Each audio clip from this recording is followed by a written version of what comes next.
데살로니가 교회 같이 이런 제목으로 함께 말씀을 나누고자 합니다.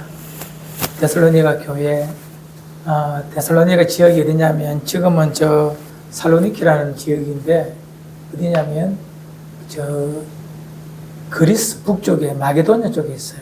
마케도니아라고 해서 지금 그곳에 있는 도시 이름인데 이곳은 사도 바울이 전도 여행을 하면서 두 번째 2차 전도 여행하면서 세웠던 그런 교회 중에 하나입니다. 이 도시는 이 부산처럼 항구 도시예요. 바다를 끼고 있는 도시입니다. 고대 시대에는 바다를 끼고 있는 도시는 한결같이 부유한 동네입니다. 학문적으로 철학적으로 또한 융성한 그런 도시예요.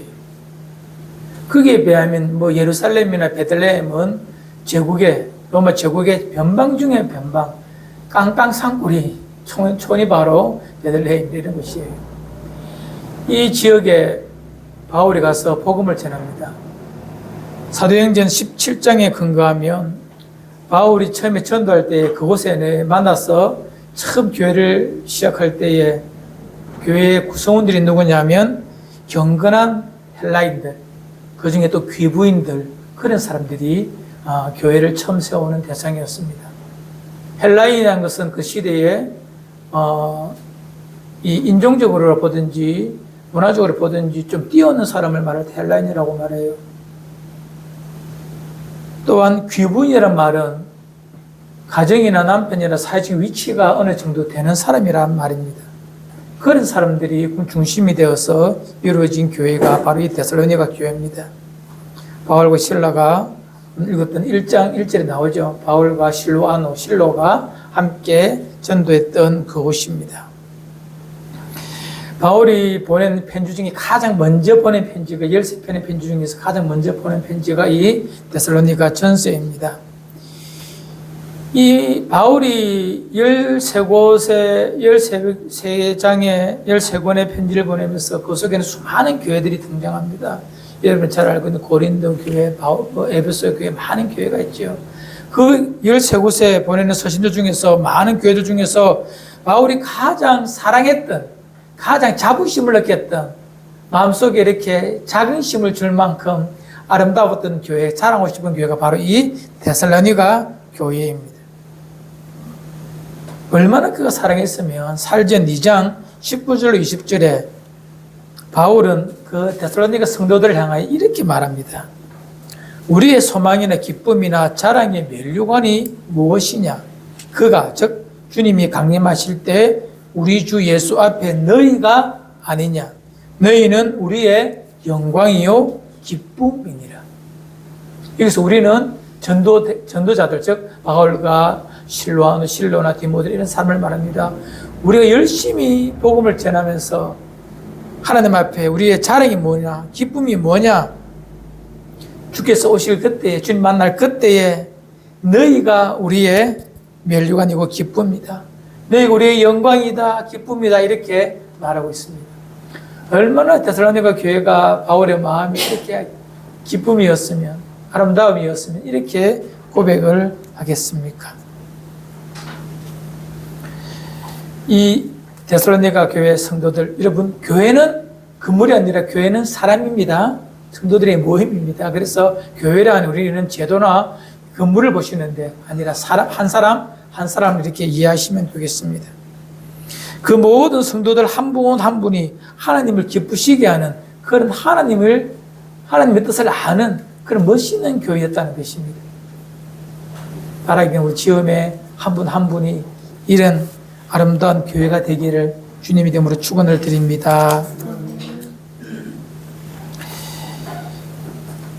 계속해서 바울은 오늘 읽었던 말씀에 보면 이런 말씀을 하고 있습니다. 6절과 7절에 또 너희는 많은 환난 가운데 성령의 기쁨으로 말씀을 받아 우리와 주를 본받는 자 되었으니 그러므로 너희가 마게도냐와 아가야에 있는 모든 믿는 자의 본이 되었느니라.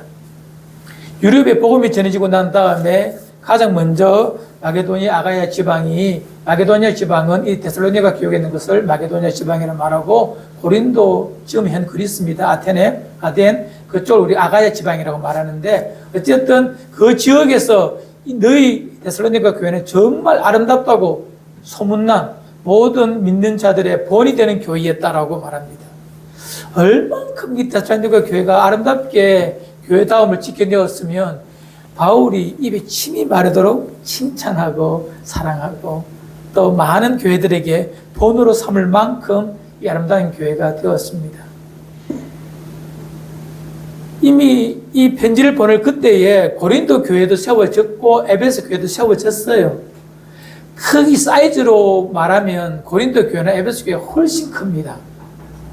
그럼에도 불구하고 이 데살로니가 지역에서는 바울이 고작 3개월 정도, 어떤 사람은 3주라고 말하는 분도 있는데 최소한 3개월 정도는 계신 것 같습니다. 어쨌든 간에 짧은 시간 동안 거기서 머물러 복음을 전했지만 그들이 말씀을 듣고 또 성령님 인도하심을 따라 산 그 모양이 너무 아름다웠기 때문에 바울은 그 마음속에 자랑하고 주님 앞에 이렇게 들을 만큼 그의 마음을 자랑할 만큼 이 데살로니가 교회가 그렇게 세워졌다는 것입니다. 물론 이 땅에 여러분들 완전한 교회는 없습니다. 그러나 온전함을 향하여 나아가는 교회는 있습니다. 마치 하나님 나라의 모델하우스 같은, 하나님 나라가 어디 있어라고 물어보면 여기 있네요라고 보여줄 만한 그런 교회가 있다면 바로 이 데살로니가 교회입니다.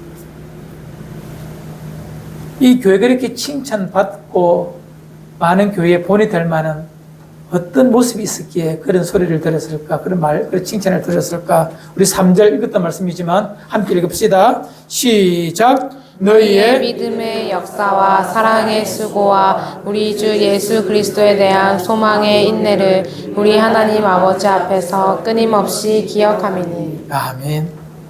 이 데살로니가 성도가 가지고 있는 아름다움은 뭐냐면 그들의 믿음과 사랑과 소망이 선명하게 나타나는 교회라는 거예요. 믿음, 사랑, 소망, 기독교의 최고의 가치입니다. 영원한 것입니다. 고린도전서 13장 13절에서 그런 즉 믿음, 소망, 사랑 이 세 가지는 항상 있을 것인데 그 중에 제일은 사랑이라고 되어 있습니다. 믿음, 소망, 사랑은 이 땅에 하나님 나라에 있는 영원한 가치이며 또 영원한 것입니다. 이 세 가지를 선명하게 가진 교회가 이 데살로니가 교회입니다. 그 우리는 믿음, 소망, 사랑 너무 좋은 말씀이지만 그러나 이 단어들이 너무 추상적이에요. 관념적이에요. 이 데살로니가 교회에서는 이 세 가지를 구체화시켰습니다. 실제화시켰습니다. 그래서 이런 삶을 살아냄으로 말미암아 사랑이 무엇이다, 소망이 무엇이다, 믿음이 무엇이다라는 것을 그들 자신뿐만 아니라 많은 믿는 자들에게도 보여주는 그런 삶을 살아내었다는 것이죠. 3주간에 거쳐서 믿음, 소망, 사랑을 함께 나눌 것입니다. 오늘 첫 번째 데살로니가 교회가 가지고 있는 이 믿음의 역사에 대해서 함께 나누고자 합니다. 믿음의 역사. 믿음을 구체화시킨 역사를 말합니다. 역사가 뭐죠? 히스토리가 아닙니다. 역사는 일입니다. 일. 노동입니다. 역사는 말이 좀 이렇게 우리 성경을 볼 때 의학 쉬운 말인데 에르곤이라는 말인데 노동, 실천 이것을 말합니다. 믿음의 역사, 믿음의 실천, 믿음의 일 이것을 우리는 이해하면 됩니다. 믿음에 기초한 일, 믿음에 기초한 실천을 가진 교회가 데살로니가 교회입니다. 일이 믿음에 기초했다는 거예요. 그냥 일이 아니라 믿음에 기초한 일을 했다는 것입니다. 예를 들어드릴게요. 쉽게. 신약 성경에 보면 제자들, 예수님의 부르심을 받기 전에 제자들, 특히 베드로와 안드레나 야고보나 요한이 열심히 갈릴리 호수에서 물고기를 잡습니다. 열심히 잡습니다. 그러나 잡지 못합니다. 밤이 맞도록 수고했지만 잡지를 못합니다. 그런데 육지에서 들려오는 예수님의 음성을 따라 그들이 말씀에 의지하여 깊은 곳에 물을 던지니 그물을 던지니 물고기를 잡았다고 되어 있습니다. 예수님의 말씀 없이, 말씀에 대한 믿음의 근거 없이 던졌던 그 모든 행위는 수고는 하였지만, 노동은 하였지만, 실천은 하였지만 믿음이 없는 일입니다. 고향으로 갈까요? 야곱을 보십시오. 그 하나님의 백성, 하나님께서 그를 통해 구원을 이루고자 하셨지만 그는 자기의 생각으로 삶을 살고자 열심히 살았던 자입니다. 아버지와 형을 속여서라도 장자가 되고 싶었고, 장자가 받는 그 문화적, 그 시대적 이익이 있거든요. 그래서 그는 장자가 되고 싶었어요. 결국에는 그가 외삼촌 라반의 집에 갔어도 배달은 자녀 12를 내 아내에게서 낳아서 나름대로 그렇게 부유하고 싶었어요. 잘 살고 싶었어요. 뻔뻔하게 살고 싶었다는 것입니다. 장자로 살고 싶었다는 거예요. 또한 약복 강가에서 형을 만나서 그렇게 관계도 회복했어요. 하지만 끊임없이 그의 삶 속에는요, 하나님 동원해서, 하나님을 이용해서 열심히 살고 싶었습니다. 하지만 그가 130에 애굽에 요셉 아들도 통하여 요셉에 가게 된 사건 아시죠? 요셉이 애굽에 가서 바로 애굽의 왕에게 왕을 만납니다. 그리고 왕이 묻습니다. 어떻게 사셨습니까? 라고 물으니 그의 인생의 고백, 130된 노 할아버지의 고백이 뭔지 아십니까? 내 인생 험한 세월을 살았습니다. 라고 말합니다. 하나님 없이 산 삶의 모습의 고백이 험한 세월입니다. 지금 제가 실천을 말합니다. 믿음의 실천 말고요, 믿음이 빠진 실천을 말합니다. 노력하여 열심히 살았지만 그것은 밤이 맞도록 수고했지만 아무도 잡은 것이 없는 험한 세월이라고 고백할 수밖에 없는 그런 삶의 모습이라는 것입니다. 그런데 이 데살로니가 성도들을 통하여 바울이 바라본 그들의 실천은, 그들의 수고는, 노동은, 힘은 바로 믿음에 근거한 믿음의 일이었습니다. 믿음의 역사였습니다. 그래서 아름다웠다고 말합니다. 박수를 쳐줄 만한 것입니다. 여러분, 자금의 기독교를 우리가 책망하고자 하면 이겁니다. 왜 자금의 기독교가 책망을 받느냐? 안 좋은 냄새가 나느냐? 실천력을 상실해 그렇습니다. 기독교가 종교에 머무르는 이유는 이 실천력을 상실했기 때문에 그냥 종교에 머무르는 거예요.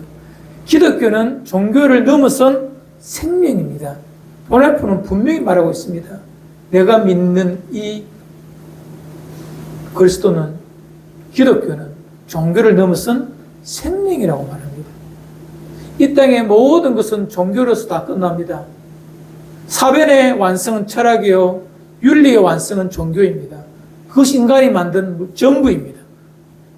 기독교는 철학을 넘어서, 종교를 넘어선 생명입니다. 생명이 되기 위해서는 기독교만이 가진 실천력이 있어야 됩니다. 물론 1세기에는 있었어요. 그래서 그들에게 좀 더 이 사변적인 것이 필요할 수도 있었습니다만은 21세기 한국을 말합니다. 한국 사회의 기독교가 종교를 넘어 생명이 되기 위해서는 꼭 있어야 될 것은 실천력입니다.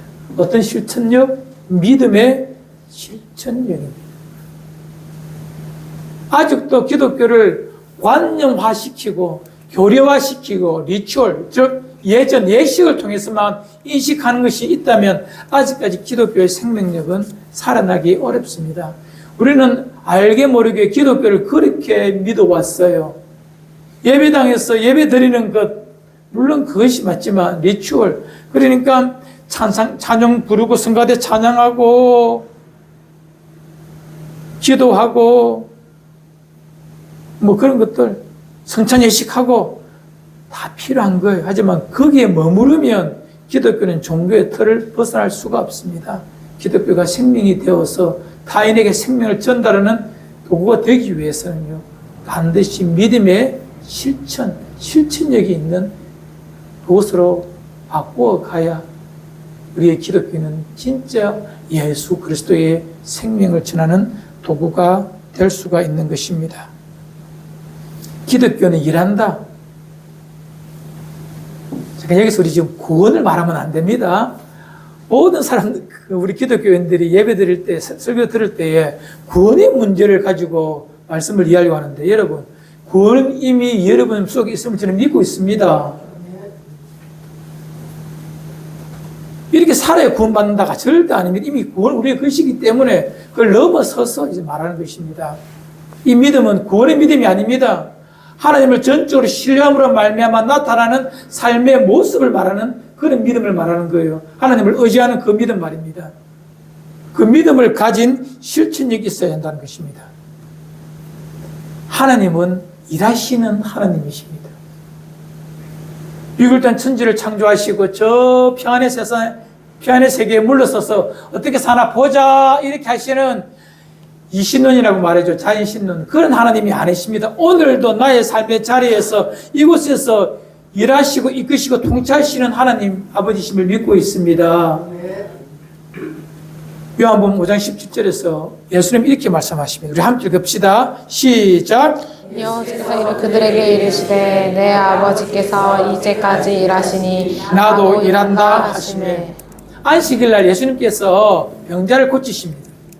그러니 리추얼 종교적 형식에 사로잡혀 있던 그 바리새인들이 서기관들이 예수님을 책망합니다. 왜 안식일날 일을 합니까? 안식일은 가만히 앉아서 말씀을 듣고 쉬어야죠. 안식의 참된 의미를 보여주시기 위해 예수 그리스도는 안식일날 의도적으로 병자를 고치시는 일을 하십니다. 그러면서 주님은 뭐라 말하십니까? 아버지도 오늘도 일하시는 것처럼 나도 일한다라고 말합니다. 기독교는 실천의 종교입니다. 상념, 관념 속에서 사로잡혀서 논리와 교리의 철학에 사로잡혀서 이것이 원래 그러네 싸우는 종교에서 그치면 안 됩니다.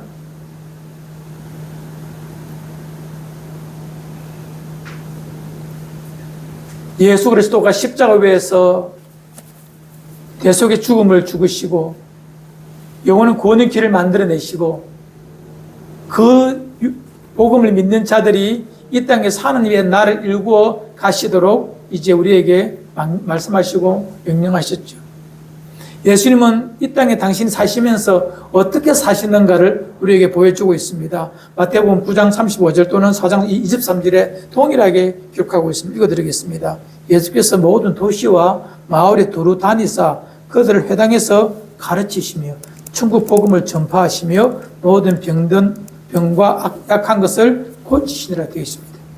우리 지난 것이 줄쳐져 있는 거 보십시다. 가르치며 전파하며 고치시니라. 다 실천에 근거한 그의 모습입니다. 회당에 앉아서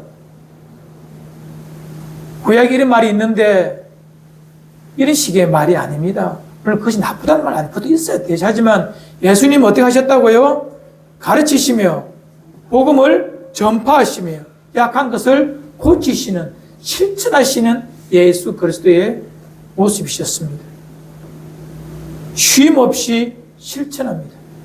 긍휼을 베풀 자에게 긍휼을 베푸고 약한 자를 구제하고 병든 자를 끊임없이 보살피고 복음을 전하고 실천하는 것이었습니다. 이것이 기독교가 말하는 주님께서 보여주신 이 땅에서의 그리스도인의 삶의 모습입니다. 그런데 중요한 것은요, 이 실천이 누구를 위한 실천인가, 무엇을 위한 실천인가 잘 보셔야 합니다. 이것이 없으면 목적과 방향성을 상실해버리면 이것은 교회가 성도가 아니라 이것은 구호단체나 어떤 재단 법인, 무슨 복지재단, 이것에 준하자는 것입니다. 기독교, 교회, 지금 성도를 말합니다. 이들의 실천은 분명한 목적과 방향성을 가지고 있어야 합니다. 그것이 믿음의 실천입니다. 우리는 대전제를 알고 있습니다. 고린도전서 10장 31절 이렇게 말합니다. 그래 이제 너희가 먹든지 마시든지 무엇을 하든지 다 하나님의 영광을 위하여 하라. 이 목적과 이 의지를 가지고 하는 실천이 바로 믿음의 실천입니다. 하나님을 신뢰하기에 그분 이름의 영화로움을 위하여서 그것을 전제로 하는 실천이 바로 교회의 실천이요, 믿음의 실천이요, 하나님 나라를 만들어가는 아름다운 모습입니다.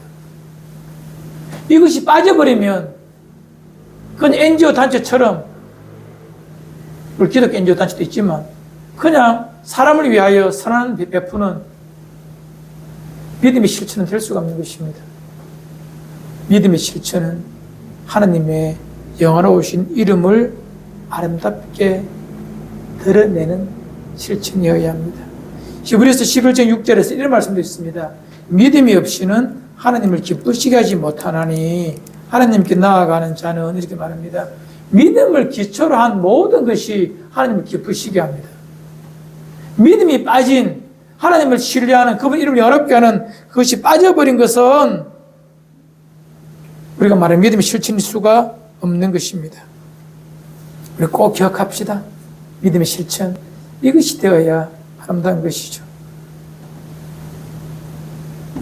우리는 어쩌면 여기 계신 분들 어느 정도 이 정도 산다고 생각합니다. 살아왔다 생각합니다. 그런데 한 가지 더 말씀드리고 싶은 것은 여러분, 우리의 믿음의 실천 중에서 이 믿음의 실천이 안 쉬워요. 그런데 교회 공동체 안에서 좀 넓은 곳에서 하나님의 나라라고 말하는 기독교 세계 안에서 믿음의 실천이 쉽게 이루어지지 아니하는 그런 참 신기하게도 억울하고 기분 나쁘고 슬픈 일이 있습니다. 기독교 세계 안에서 말입니다.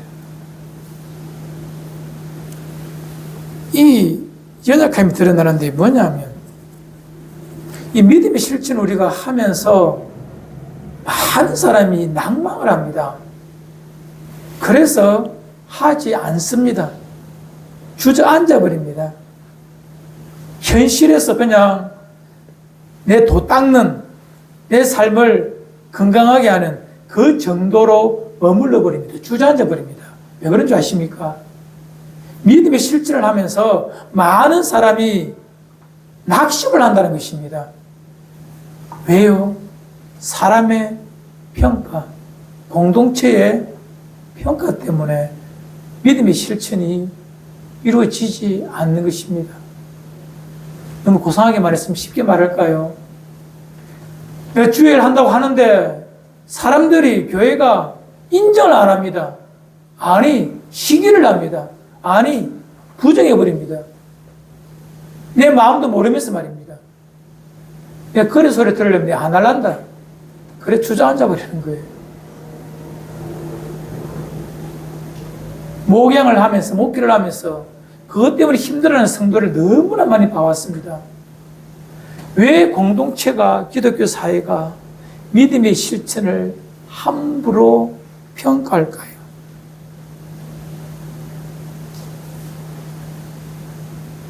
그 중에 한 가지는 믿음의 실천을 싫어하는 악한 그 무엇이 그 공동체, 그 교회 안에 이것을 못하도록 방해해 버린다는 것입니다. 데살로니가 교회가 믿음의 실천을 열심히 했습니다. 그런데 아니나 다를까 이 믿음의 실천을 평가하고 흔들어 놓음이 있다는 거예요. 그 공동체 안에서. 그래서 이것이 흔들리기 시작합니다. 이 아름다운 모습이 흔들리기 시작합니다. 이에 사도 바울이 데살로니가 후서에서 이 흔들림을 보고 이렇게 말합니다. 후서 3장 13절 함께 읽읍시다. 시작. 형제들아, 너희는 선을 행하다가 낙심하지 말라. 흔들리는 데살로니가 성도들을 보고 이 아름다운 교회가 왜 흔들리지 싶었는데 보니까 이 아름다움을 함부로 평가하는 자들이 있어서 낙심하게 되는 믿음의 권속들이 나타났다는 것입니다. 아무리 아름답게 잘 살아도 사도 바울이 그리 칭찬하고 그렇게 아름답게 인정해 주어도 교회는 온전하지 못하여서 그들 아름다운 믿음의 이 역사를, 믿음의 실천을 평가하여서 낙심케 하는 일들이 발생한다는 것입니다. 선을 향하되 믿음의 역사입니다. 실천입니다. 향하되 하지 말라고 낙심하지 말자. 우리의 이 믿음의 역사는 하나님의 이름을 위한 것이고 하나님의 나라를 위한 것이지 내 이름 석자내기 위하여서 내 존재를 인정받기 위하여서 무엇을 하기 위하여서 만든 것이 아니라는 것입니다. 믿음의 역사라는 것은 믿음을 전제한다는 것은 하나님의 영광을 위하여 하기 때문에 세상의 평가나 공동체의 평가 앞에 낙심하지 말고 쉼 없이 이 일을 해야 합니다. 몇 달 전에 제가 했던 설교 중에 마태복음 말씀을 가지고 엄밀하게 신실하게라는 설교를 했습니다. 기억나십니까? 기독교 헌신은 엄밀하게 신실하게가 집중이 되고 나의 믿음의 실천의 모습이 된다면 엄밀하게 신실하게 그러면 우리는 낙심하지 않습니다. 사람 눈 외식하지 않습니다. 그에 근거하지 않습니다. 엄밀히 보시는 아버지 앞에 오늘도 엄밀하게 그 일을 행함으로 쉼 없이 신실하게 낙심하지 말고 행함으로 하나님 나라를 일구어 가는 것, 이것을 또한 믿음의 실천으로 역사로 이해하셔도 됩니다. 여러분, 이 땅에 끊임없이 우리를 방해하는 자들이 많아요. 이것은 데살로니가 교회뿐만 아니라 수많은 믿음의 교회들이 한결같이 겪는 아픔이요, 슬픔이었어요. 그래서 갈라디아서 보면 갈라디아 교회를 향해서 바울이 이렇게 말합니다. 6장 9절에 동일하게 말합니다. 우리가 선을 향하되 낙심하지 말지니 포기하지 아니하면 때가 이름에 일하면서 낙심케 하는 일들이 끊임없이 발생합니다. 낙심은 내가 하는데 왜 낙심케 하는 것이 내냐? 내가 아니라 내 안에 있는 나를 드러내고 싶어하는 마음 때문에 그럴 수도 있고 더 나아가서 다른 사람의 평가 때문에 가치에 대한 평가 때문에 낙심되어서 거두어들일 때도 있다는 것입니다.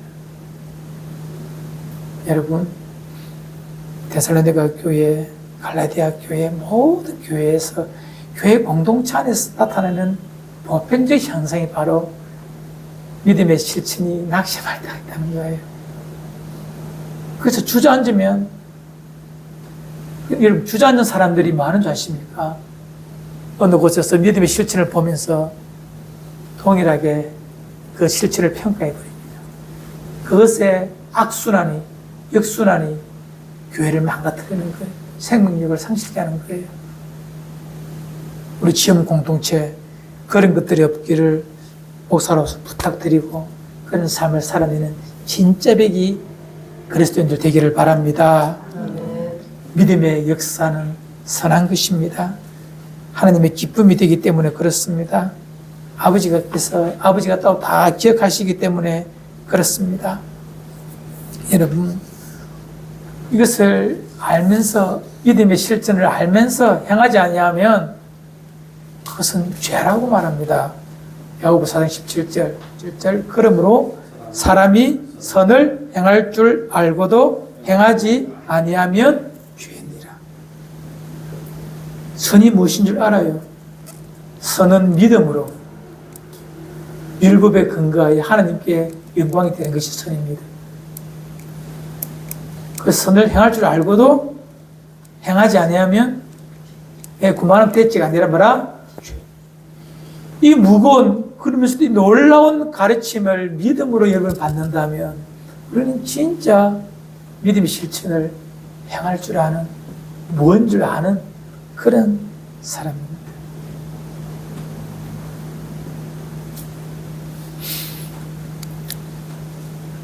믿음을 행하지 아니하면 종종 우리는 그 귀결이 죄가 됨을 참 많이 봅니다.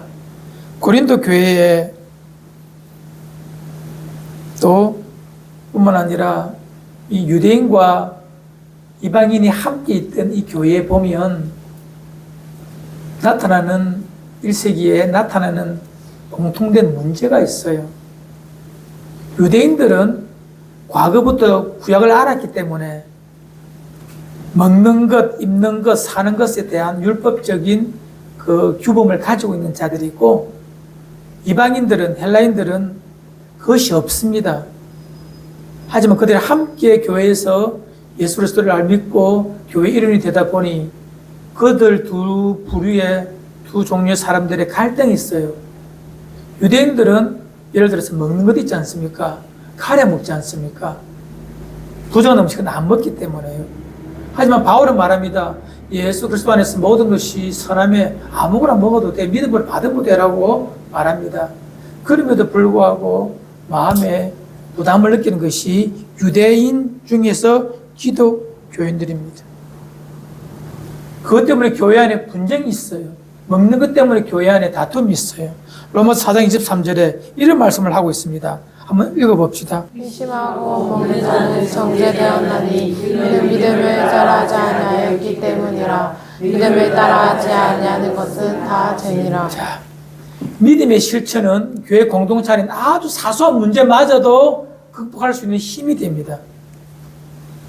무엇을 먹는 것, 무엇을 교회 행하는 것, 이것조차도 믿음에서 시작하면서 이루어져야지, 내가 가지고 있는 나의 교회 섬기는 방법, 습관, 전통, 지금까지 가져왔던 그런 방법, 이런 것들을 교회 공동체 안에서 이렇게 해야 된다라고 끊임없이 주장하다 보니까 교회 안에서 다툼이 생기는 거예요. 유대인들에게도 이거 먹으면 안 돼. 오징어 같은 거 삶아 먹으면 안 돼. 돼지고기 먹으면 안 돼. 이런 생각들이 가득 차 있는 유대인들에게, 일찍 유대인들에게 헬라인들은 그런 거 없잖아요. 그것 때문에 교회 안에 문제가 발생했다는 것입니다. 믿음으로 일을 하자는 것입니다. 믿음으로 이것을 바라보자는 것입니다. 그러면 이 모든 것 이해가 된다는 것입니다. 믿음을 따라 하지 아니하니 성도를 아프게 함으로 말미암아, 교회에 무거운 짐을 줌으로 말미암아 이것이 죄로 결국에는 드러나더라는 것입니다. 오늘 그리스도인의 믿음의 실천에 대해서 여러 각도로 제가 말씀을 드렸습니다.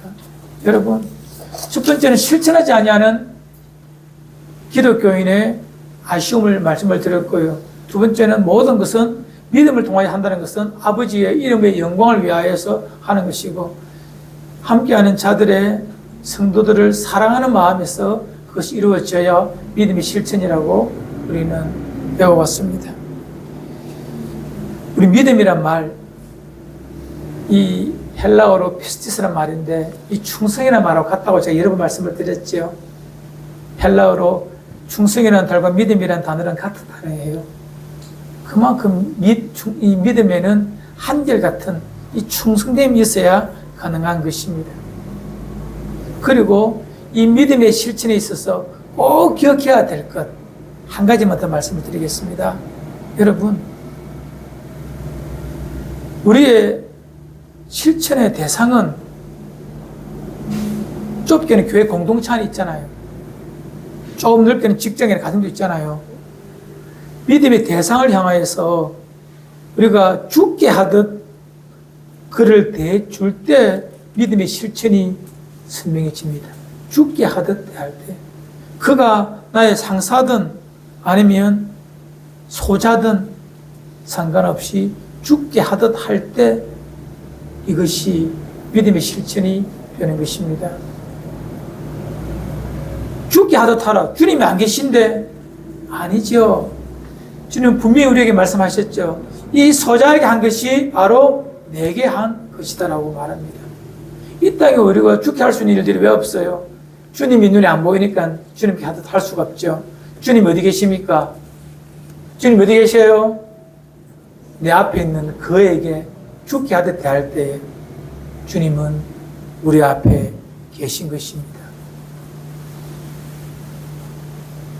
부활하신 주님 우리가 해드릴 거 아무것도 없어요.